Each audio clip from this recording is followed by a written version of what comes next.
I want to welcome you right now. My name is Yaya Diamond, and I am your host. Man, I'm telling you, we got a great guest on the show today. You don't know. Yeah. I know you don't know. Oh my gosh. Oh my gosh. Okay, cuz listen. I was an avid watcher of this TV show that he was on. I watched it all the time. I literally laughed. I loved his entrances and his exits. Okay, I'm just gonna say it. Yo, what's up, bro, man? What's up? Yeah, what's up? You know, you Hey. got some stirred sandwiches. I had a peanut butter sandwich Is earlier. that right? That's good. That's Syrup good sandwich Good with a enough. little bit of syrup on it. Good enough. Good enough. So tell me, okay, so let's go back a little bit. You know, you got on a bunch of different TV shows, but the main one, and you know, we're gonna just go through that. Did you? I mean, how did that happen? Well, I've done a lot of things before the Martin show. And I mean, I majored in theater in college, and then when I came out here, um, you know, Martin was like it was like another audition. I auditioned for was it Eileen McKnight, and I was just in Texas before I came out here. I was home visiting, and I was watching some of the old Martin reruns from me and my friend. You know, he had all the videotapes that he had taped them, and I'm on the floor laughing at Dragonfly Jones and having fun. And then come back to Cali a week later, and I had got a call. They said they want you to audition, so I went in and auditioned, and it was crazy. I did it one way, and then Eileen Knight said, "Can you do a little something different?" I said, "Yeah." So I did something different, and she loved it. She said, "I'm gonna take you over across the street, to go meet Martin and the producers." So I had to audition for Martin and the producers. Then when I did that, man, they were rolling. So that's how I got the part. But That is I've done many things before that show. right. Yeah, did So the show called True Colors before oh Martin. I was on there yes. for 5 Oh my episodes of that gosh. show. Yeah. Oh yeah, I As a matter of remember. fact, Carl Payne was on that show too with me. You want to play Cole? Yep. Yeah, Wow, we was wow. on that show together. Wow. I think a lot of people remember Martin because it was just such a big hit and it had so many different facets. But okay, so Mhm. who came up with your entrances and your exits? Was that you? Well, no, we did a lot of stuff on the fly. I came in one day on one episode. I was walking in and I was walking out the door. Martin said, "It'd be funny if you just, like turn and go out the window." And I turned and went out the window, and that's the history. It's Yep. like the rest is history. Yep. Broadband through the window, yeah. Bum in through the window. And Yeah, the but I walk, mean, um, when I had the sweater on the first episode, and Martin told me to get out of his seat. He said, "Get out of my seat," and I got up. And I'm fresh out of theater. I'm thinking that you have to stay in your light, even though they got all the cameras up there. So I was like trying to walk slow, so my mother could see me long on camera. And that was, and then Tashina was like, "Man, you seen the walk? That walk was funny," and that's how the walk stayed. yo, it's just Yeah. amazing. I mean, did you freak out a little bit? And I've always asked this question because I mean, I always freak out. I freak out. Like I Mm, freaked out and then I'm real calm. Like, I freaked out. I have to admit, yeah. Oh yeah. Oh yeah. about Yeah. 10 minutes ago, I freaked out. Ah, yeah. Right. Okay. No, I did. But then on the camera, On the when you saw artwork. me, On the artwork. I was I cool and freaked out on the collected. artwork. See, yep. Nah, yeah. The only time I think I ever freaked out, I did a show called Vegas with James Caan, and my scenes were with James Caan. And the whole night before, man, I was nervous. I'm like, man, may he rest in peace. I'm like, man, I gotta work with Sonny Corleone. I mean, Brian Piccolo from Brian's Song. I gotta, I was like, man, I freaked out on that. But Yeah. I yeah, mean, everybody's entitled to a freak out. I mean, yeah. definitely. Oh Wow, yeah. wow. So after Martin, where did you focus? What did you focus on? After Martin, Hmm.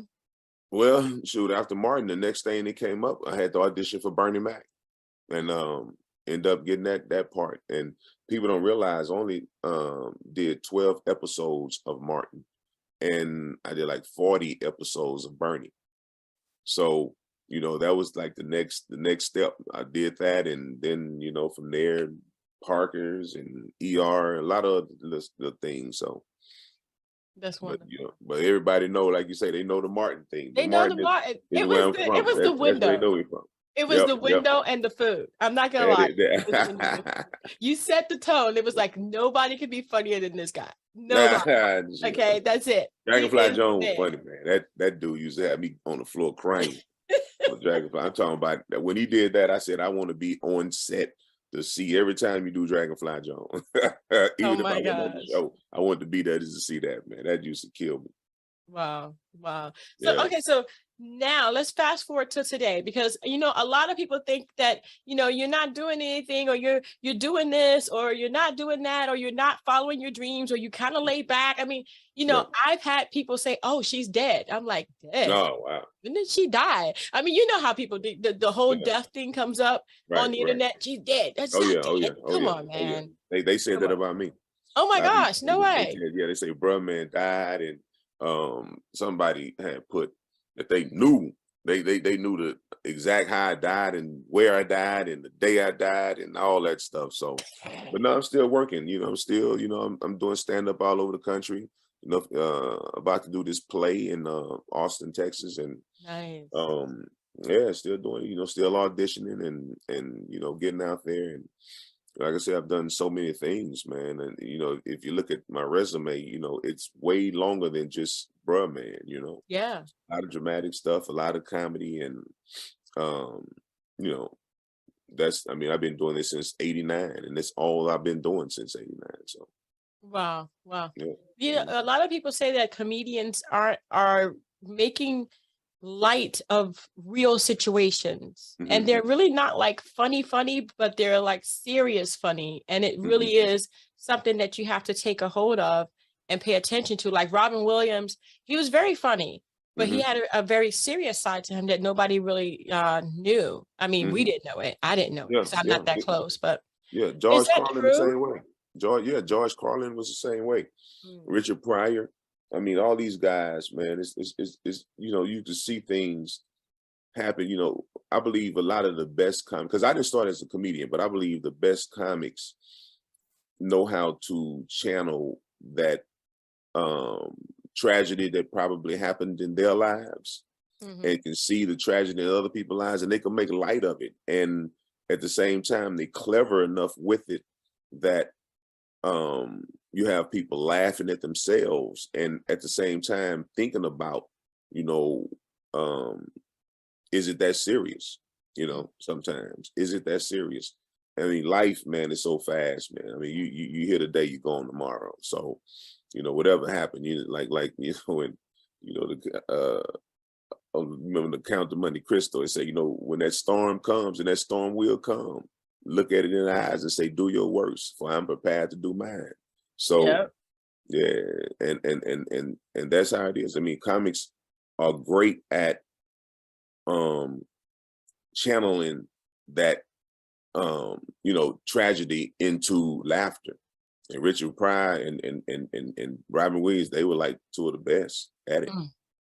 Yeah. Yeah, they were. They were definitely. Well, and okay, so you're going on tour, you got your tour dates and all that stuff, and you got your auditions and everything, but what else do you want to do in life that you haven't done yet? Well, I want to direct and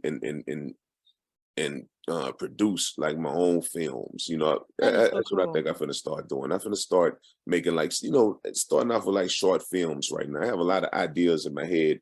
Matter of fact, I just was looking for a cameraman this morning, and I think I found one. And that's what I want to start. I want to start doing like a lot of short films, and I have a lot of ideas in my head. I had a film. I took a film class, and a couple of summers ago, and I had to do a little short, and it was cool, man, because it was a 3 minute short, and it was real good. And when I showed it to people, it's like, yo, man, when is this coming out? Because they thought it was a trailer, Oh and they was wow. looking for more. So Yeah. I think I'm gonna enhance that little short that I did, and see what it does. That is amazing. I mean, we're Mhm. always going through different things in life, and we're successful here, but there's always another dream behind the dream. Mm-hmm. and I love that. I think Mm-hmm. that you would be amazing at that. No, thank you. Definitely. I think so. I think so because I think my kids, my son, he's 31 and my daughter 27. And they have a real good eye with cameras and when they look at a movie, they analyze it differently than anybody else. They look at it like I look at it. Like I could look at a movie and me and you could see two different things. I look at everything. I look at the way it's shot. I look at the movement of the actors and the little bitty things here and there. And my kids the same way. So we might become a team. That'd be kind of cool. Like Yeah, a whole family thing. exactly. Oh Yeah. yeah. Oh yeah, The definitely. Ballard production company. It would be beautiful to do that. I mean, to do something with your children is just like the ideal Mhm. thing, to Yeah, get them involved with something. That would be amazing. Oh yeah. Oh I yeah. think we can do this. I think we I can do guess it. now when that does happen and you get a trailer, you're gonna have to send it to me. No doubt. Hey, See the whole thing. So is so there? so you could be a critic for me I don't want to be a critic. I just want to put and it out there and say, and see, pay you a oh, couple dollars oh. to put good words. Now I'm not gonna lie. That would be kind of cool. That's right. That's right. That's how you do it. That's how you come up. Let's see. Okay, so the biggest thing I wanted to ask you is there, if you had to do one thing over again, if there was something that you could do over again in your career, what would that be? And how would you do that? Hmm. I started out as a blue chip athlete out of high school. Blue chip athlete means that you was one of the best, and I could have went to any school, and I went to Southern Methodist University, and we got what's known as a death penalty. So we the only team in NCAA history that ever got the death penalty. They got a special on ESPN called 30 for 30 about our team, and so I transferred and went to University of Missouri my last year. So that's when I started really doing theater. And I loved it so much that, I loved the idea that I was going to the NFL. I think I was going to go to the NFL. And the change that happened in my life, when I got injured and then I went to University of Missouri and started theater. To me, if I would have played football and went to the NFL, I think I wouldn't have liked my life as much as I like it now. So I don't think that I would change anything. Like if one thing if I would have changed, it would have been that if I would have ran down that field on that certain play, I wouldn't have got hurt. Then I would change that. But if I changed that, then I wouldn't be talking to you right now. No, So not that's why exactly. I wouldn't change anything. I hear that. I hear Yeah, that. All things work for that's right. a certain purpose, Yeah, and exactly. definitely, Because I I follow just my dream. My yeah. dream was to play football, run track, and to be an actor. When I was a little kid, in the fourth grade, when I seen my first Bruce Lee movie, Return of the Dragon, that's what I wanted to do. Wow. I wanted to be in movies. I mean, I stayed when I was a kid. I lived in the theater. I Mhm. stayed there from Saturday, Sunday, watching the same movies over and over for Saturday and Sunday. My Wow. mom used to say, "Boy, you ain't getting no money today to go Sunday. You went yesterday." And I scooped up some money somewhere because it wasn't number 99 cents. Oh, yeah. You get Wow. 2 movies back then. Yeah. Oh my Yeah, gosh. Wow. yeah, That was yeah, like almost, was it $20? Oh my yeah. gosh. I'm telling Yeah. you, yeah, man, Oof. for real. Yeah, for real though. No, I don't go to movies too much. I like watching movies on my couch. Yeah, me too. That's what I do now. But I think I'm gonna Yeah. go see what's that, The Lady King and The Woman King with Viola Davis and Black Panther. I think I'm going back to the Oh, movie. That's what yeah. bring me back to the movies. Oh, I'm going back to the movie for that one. Yeah, yeah, yeah, I'm for going. both of them. I'm actually going to probably go to an IMAX. There you go. There you go. That's what Yeah, I'm talking gotta about. get the whole Both. surround sound thing Yeah, going on. Oh yeah. both of them. That's what But I'm doing. man, I want to thank you, Mr. Bullard, because most people don't know that your name is Reginald Bernard Ballard, yeah. Ballard. Yeah, it's Ballard. Yeah, Ballard. Ballard. Okay, But a lot of Reginald people say Ballard. Ballard, yeah. And I mean, but you'll forever be like, that big character. And like you said, you did only like what, 16 episodes, 12, I think. 12, but Mhm. it edged into the hearts of all the people who loved you.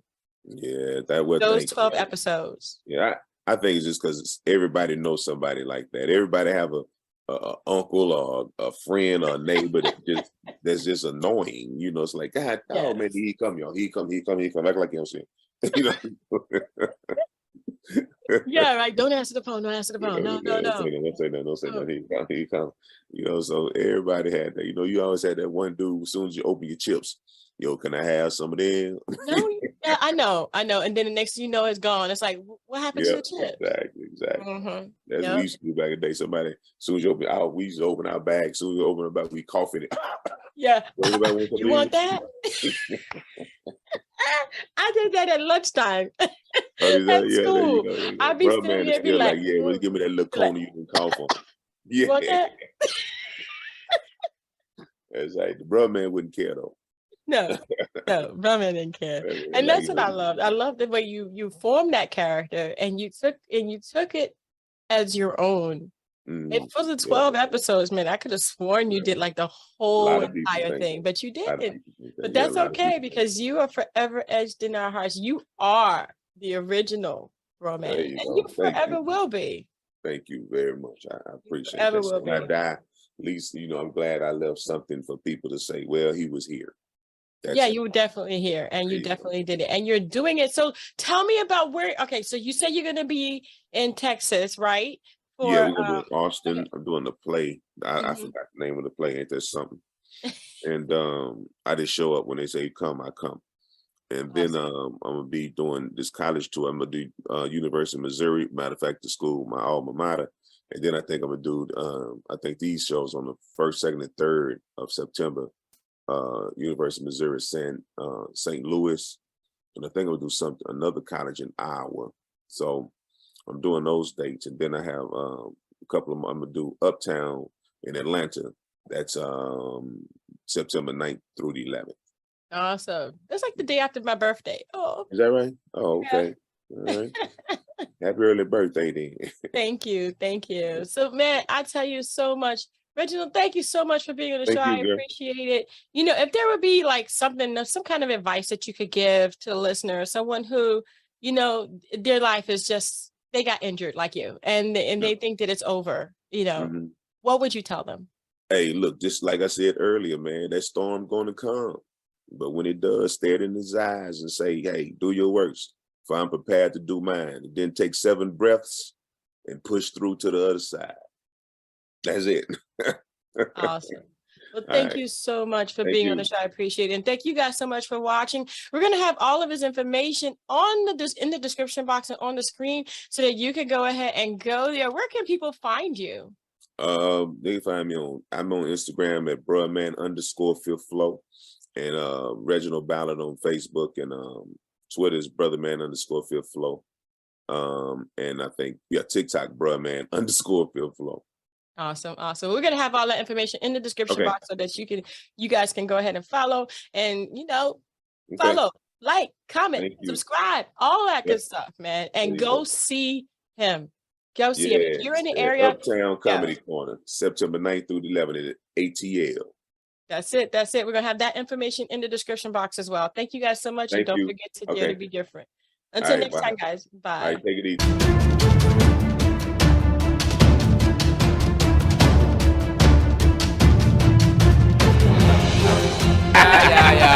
Yeah.